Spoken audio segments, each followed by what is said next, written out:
La CNPS et son portail e.cnps.ci vous offrent RTI Money.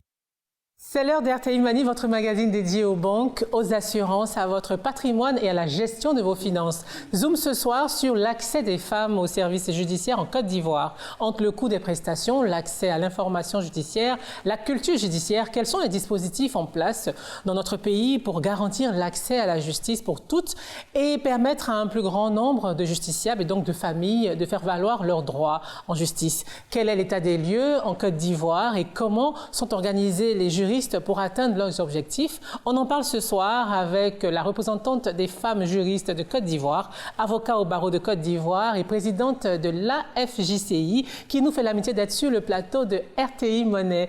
Francine Akaongui, bonsoir. Bonsoir Justine. Merci d'accepter notre invitation pour parler des missions. On va parler des missions de l'AFJCI.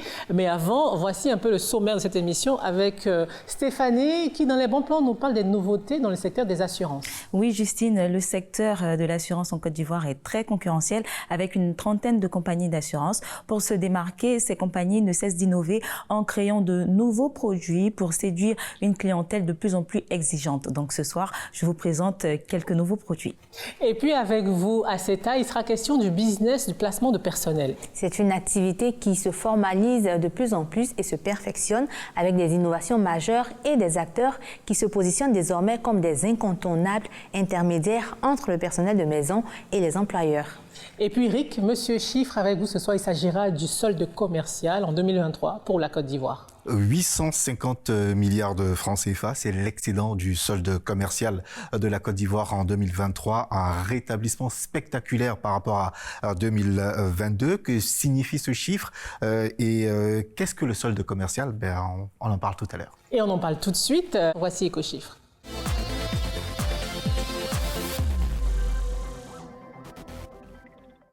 Alors Rick, avant d'aller plus loin, expliquez-nous ce que c'est que le solde commercial. Alors Justine, le solde commercial ou encore la balance commerciale, c'est tout simplement la différence entre les exportations et les importations d'un pays au cours d'une période bien déterminée. Alors lorsque on fait ce calcul-là, le résultat qu'on obtient, lorsqu'il est positif, on parle d'excédent commercial. Et lorsque ce résultat est négatif, on parle de déficit commercial. Et dans le cas de la Côte d'Ivoire, on parle bien d'excédent de 850 milliards de francs CFA. C'est tout à fait cela, Justine. La Côte d'Ivoire a amélioré de façon spectaculaire sa balance commerciale en 2023.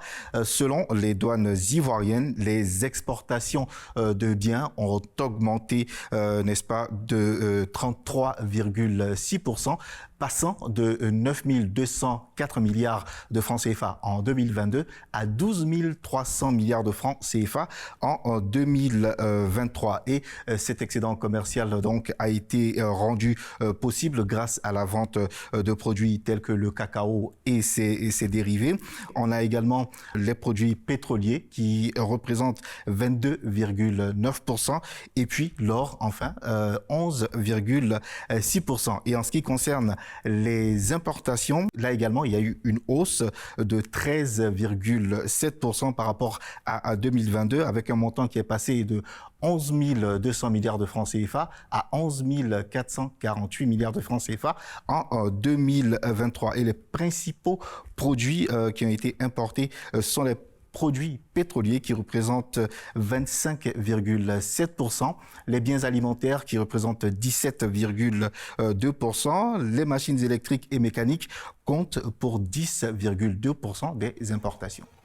Et on a parlé d'exportation, d'importation, on doit parler aussi de partenaires commerciaux. Quels ont été les partenaires commerciaux en 2023 de la Côte d'Ivoire? Alors, en attendant les chiffres consolidés de 2023, nous avons ceux de 2022 qui sont disponibles sur le site de la Direction générale du Trésor français. Et pour information, le Mali arrive en tête des principaux clients de la Côte d'Ivoire avec des importations qui se chiffrent à 1817,8 milliards de francs CFA. Et parmi les principaux produits que le Mali importe donc de la Côte d'Ivoire, on a les produits agricoles, les produits pétroliers, on a aussi l'énergie électrique.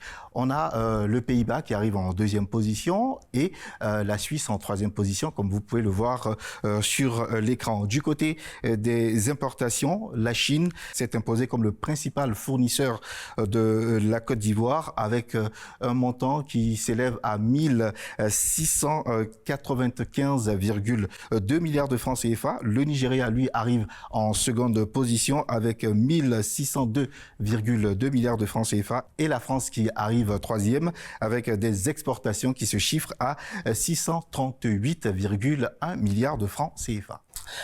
Merci Eric pour ces détails chiffrés et passons maintenant aux 24 heures avec Aceta pour comprendre le business du placement de personnel.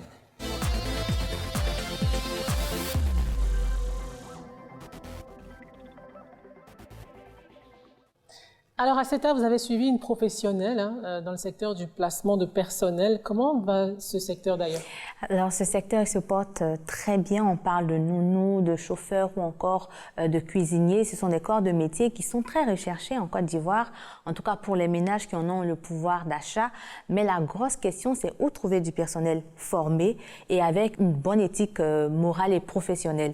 Une problématique à laquelle répondent ces agences, à l'instar de celle dirigée par Julie Diabagaté. Elle est dans ce secteur depuis 5 ans. Elle propose un service à la chaîne, recrutement, formation, placement et suivi.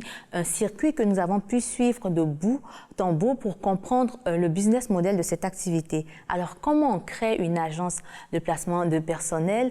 Comment gagne-t-on de l'argent avec cette activité? Quelle est l'importance de ces agences-là dans le marché global du personnel de maison? Et quel avantage pour ces travailleurs d'être affiliés à une agence? Regardez. Avant de repasser, testez toujours sur le pain que vous avez mis. C'est un cours spécial sur les techniques de repassage que Julie Diabagaté administre ce matin. Ces apprenantes sont ces 4 jeunes filles sur le point de rejoindre leur nouveau poste de travail. Elles sont aides ménagères ou cuisinières professionnelles. D'essayer d'aller très droit, pour que ça puisse quand même bien faire les plis. Ouais. Voilà. Le business de Julie consiste à recruter, former et placer du personnel de maison. Une activité qu'elle a débutée il y a 5 ans avec moins de 50 000 francs CFA. N'oublie pas de temps en temps de toucher. Touche toujours. C'est un réflexe que tu ne dois pas oublier en repassage. Elle dispose aujourd'hui de 2 agences de ce type. Et pour répondre à la demande croissante, le personnel est choisi selon certains critères. Aujourd'hui, de plus en plus dans les couples, monsieur et madame travaillent. Donc, quand les 2 sont partis, il faut forcément quelqu'un qui va s'occuper de l'enfant, le récupérer à l'école, lui faire à manger ou bien le laver, même avant que les parents n'arrivent. Donc, la demande, elle est énorme. Nous avons un critère de sélection très rigoureux. Avoir la pièce d'identité, c'est obligatoire. On prend les photos même ici. Elle doit avoir aussi un garant. Elle doit avoir un domicile fixe.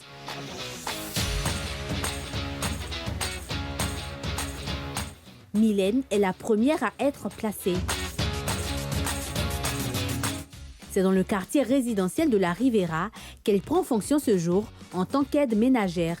Pour avoir accès à ce service, l'employeur paie 20 000 francs CFA de frais d'agence et signe un contrat dans lequel est stipulé les travaux à effectuer et aussi le salaire à verser. Au niveau du travail, oui, elle fait ce qu'on a dit, c'était la cuisine, le ménage. Même la cuisine, même c'est moi-même je gère. Elle va juste faire le marché, c'est ce que même je veux qu'elle fasse. La rémunération de Mylène est de 80 000 francs CFA le mois. À 29 ans, elle est femme de ménage depuis 2018. De ses débuts à ce jour, ses revenus ont doublé. Pour elle, cette profession est un tremplin pour ses projets futurs. En 2018, on me payait 40 000. En tout cas, l'agence, vous êtes mieux payé par rapport aux jeunes qui cherchent travail pour vous donner. Je veux travailler pour pouvoir faire l'école de pâtisserie. J'ai toujours aimé depuis tout petite. Donc, c'est ça. J'ai voulu faire, mais comme il n'y a pas de moyens, c'est pour cela, en attendant que je fais le travail de servante pour pouvoir assurer mon avenir demain.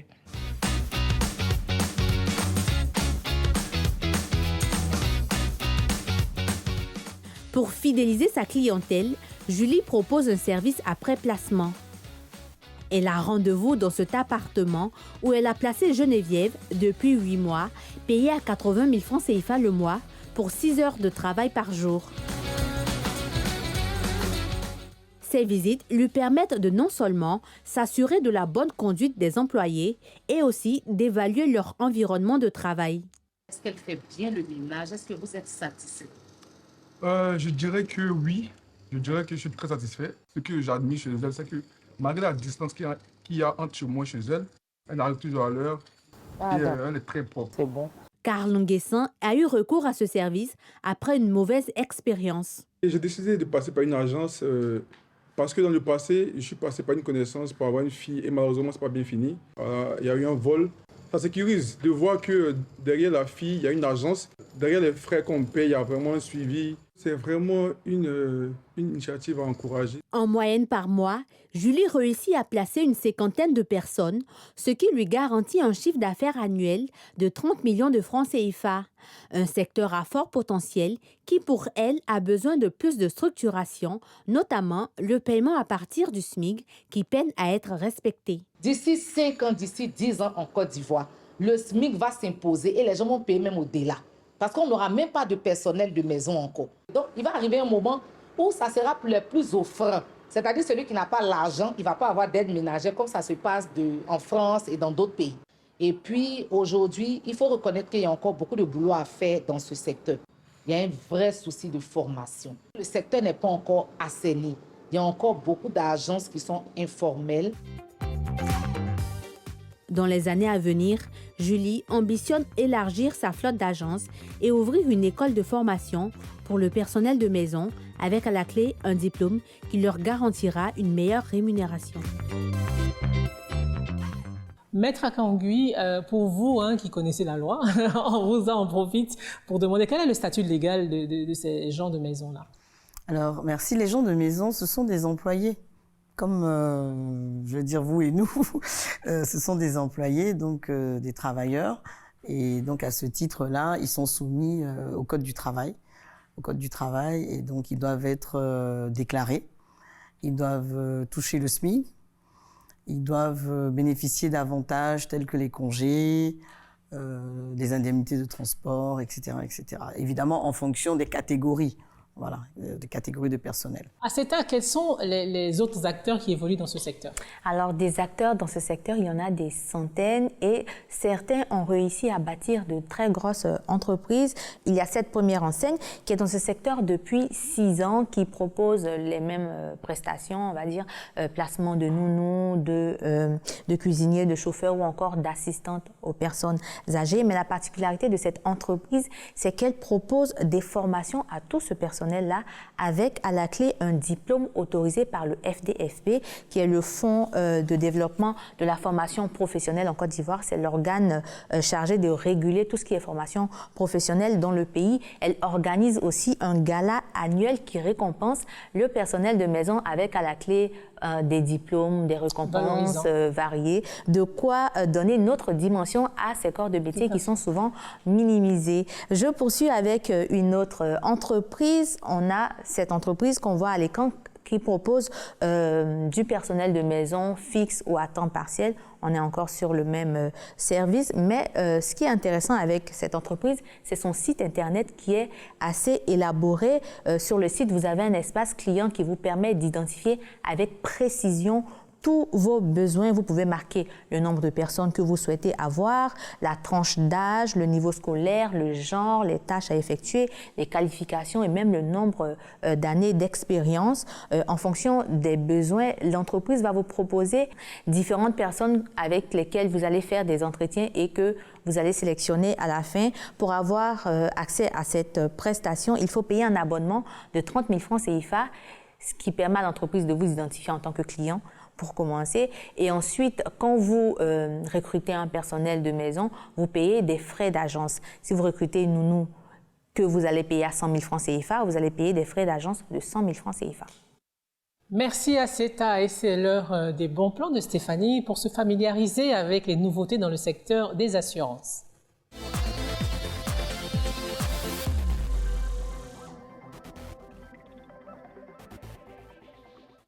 Stéphanie, vous nous donnez les nouveautés dans le secteur des assurances. Oui, Justine, commençons tout de suite avec notre premier bon plan qui est le produit de cette compagnie d'assurance qui est le leader de l'assurance vie en Côte d'Ivoire. Donc, lorsque vous souscrivez à ce produit-là, vous bénéficiez d'une assistance pour le paiement de vos frais de consultation allant jusqu'à 12 consultations sur une année et pour les frais d'hospitalisation allant jusqu'à 30 jours d'hospitalisation.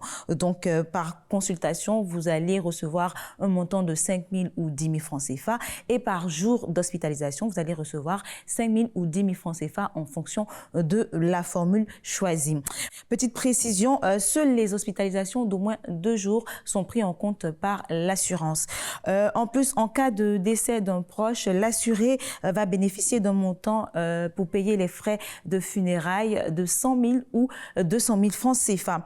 En cas de décès de l'assuré principal, un montant est mis à la disposition des bénéficiaires pour les soutenir. Et chaque année, pendant 5 ans, ils ont aussi accès à un montant 100 000 ou 200 000 francs CFA pour le paiement des frais de scolarité. Alors, comment souscrire et combien ça coûte ? Il faut être âgé de 18 à 65 ans maximum à la souscription. Ensuite, en ce qui concerne le coût, il existe 2 formules payables chaque mois. Donc, la formule à 4 500 francs CFA et l'autre à 8 500 francs CFA. Il y a aussi des frais d'adhésion qui sont de 1 000 francs CFA payables à la souscription et le contrat ne dure que 5 ans. Il y a aussi une nouveauté dans le secteur de l'assurance logement locatif. Comment ça marche concrètement? Il s'agit de cette compagnie d'assurance qui a créé un produit pour les propriétaires de biens immobiliers à usage locatif. Elle garantit aux bailleurs le paiement des loyers impayés pendant 12 mois, la prise en charge des détériorations immobilières causées par le locataire, la prise en charge des dommages subis en cas d'incendie sur le bâtiment, la prise en charge des frais de procédure amiable et contentieuse, le paiement du loyer en cas de vacances locatives pour cause de décès pendant 6 mois. Donc, pour souscrire à cette assurance, le client va verser 5% de son loyer annuel. Donc, si le client a un loyer annuel de 1 million de francs CFA, il va verser 50 000 francs CFA à l'assurance et le délai de carence est de 2 mois. Merci Stéphanie. Marquons une petite pause pour revenir juste après la page pub. À tout de suite. Ils sont nos champions, nos créateurs de richesses. Agriculteurs, transporteurs, artisans, commerçants, sportifs, ils prennent des risques au quotidien. Pour les protéger, la CNPS a créé le RSTI, le régime social des travailleurs indépendants, pour leur assurer des revenus en cas d'incapacité, de maternité et une pension de retraite à vie. CNPS, champion de la protection sociale. Avec Gadji-CI, célébrons les travailleurs indépendants. La CNPS, maintenant, c'est pour tout le monde. C'est la suite d'RTI Mani avec maintenant notre entretien cash avec Maître Francine Akangui, présidente de l'Association des femmes juristes de Côte d'Ivoire, pour parler des missions de l'association qu'elle dirige, on va dire ça comme ça, et de l'impact qui va avec. Alors, Maître, dites-moi, est-ce qu'aujourd'hui on peut dire que les femmes, en particulier les Ivoiriens en général, ont la culture judiciaire? Malheureusement, non, pas vraiment. Il y a encore beaucoup de travail en la matière. Les Ivoiriens sont plus rattachés à leurs coutumes, à leur culture, plus qu'au juridique et au judiciaire. C'est-à-dire que quand j'ai un problème, au lieu de penser à l'avocat ou au juriste, je vais plutôt aller voir le chef du village? Exactement. Alors, votre association, l'AFJCI, c'est l'Association des femmes juristes de Côte d'Ivoire, existe depuis près de 40 ans maintenant. Quel bilan faites-vous jusqu'à ce jour? Alors, notre bilan, déjà, on est satisfait d'exister. Au bout de 40 ans, on est satisfait d'exister et on est surtout satisfait de l'impact quand même de nos activités. Parce que nos activités prennent de plus en plus d'ampleur. Et vous allez me dire, c'est quoi vos activités, justement? Et nos activités, c'est la sensibilisation, la vulgarisation du droit. Nous allons vers les populations pour leur expliquer les textes de loi, pour leur expliquer les thématiques juridiques, pour les conseiller, les orienter, les guider, les assister. Voilà, c'est vraiment notre rôle et on se rend compte de plus en plus qu'on est sollicité, on est vraiment très très sollicité. Alors, vous avez créé des cliniques juridiques. À quoi sert ce dispositif? Comment ça marche et comment y accéder? Alors, les cliniques juridiques, On a appelé ça clinique juridique parce qu'on se dit que quand quelqu'un a un problème de droit, il est comme un malade en fait, il est malade du droit.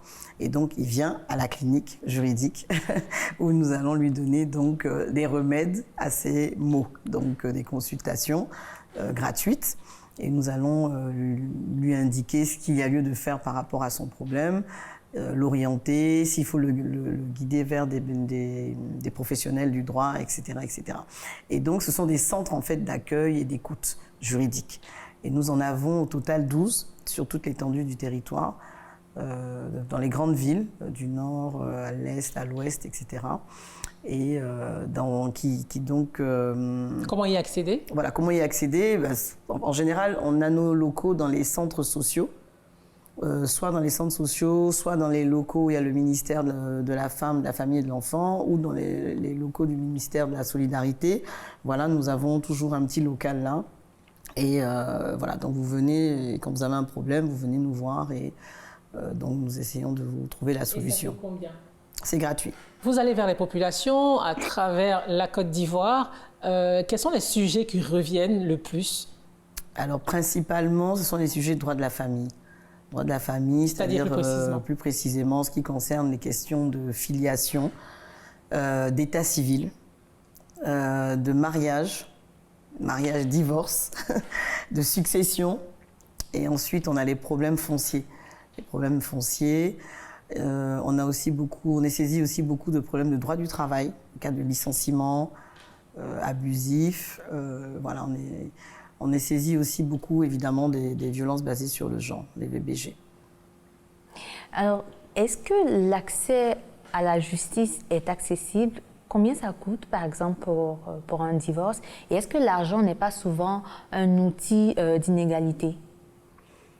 Alors, disons qu'on va dire pas vraiment un outil d'inégalité, mais disons un frein à l'accès à la justice, parce que, évidemment, la justice a un coût.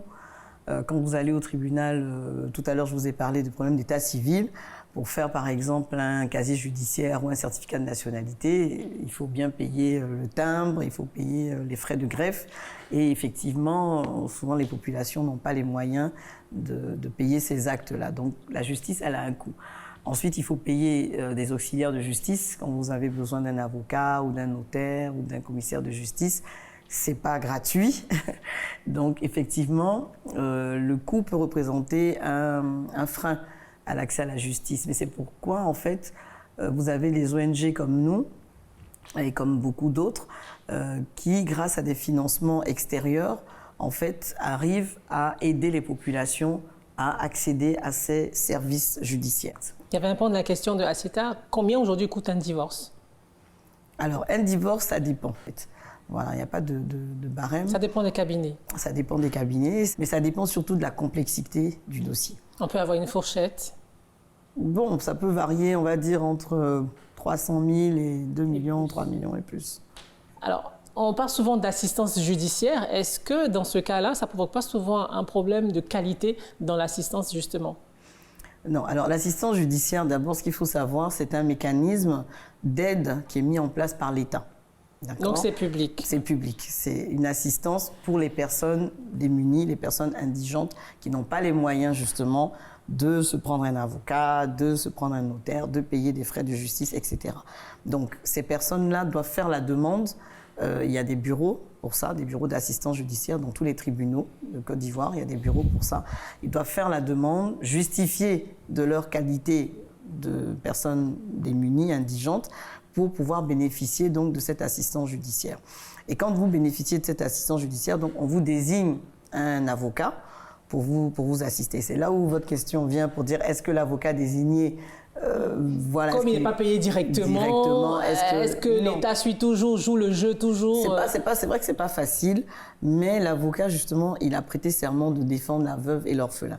Et donc ces cas-là rentrent dans ce contexte-là de défendre la veuve et l'orphelin. Et quels sont vos objectifs à court terme?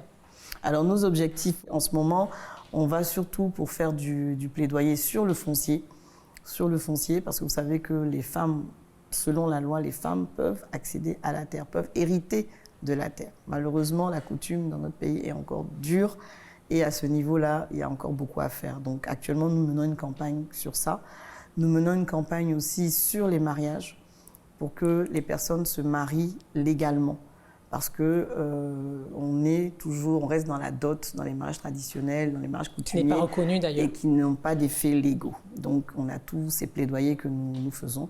Donc ce sont ces caravanes que nous faisons là on a commencé depuis le mois d'avril. Et au mois de juillet, on aura un colloque pendant 3 jours pendant lequel on va travailler vraiment sur les réalités du droit de la famille, justement. Les réalités du droit de la famille en Côte d'Ivoire, c'est quoi?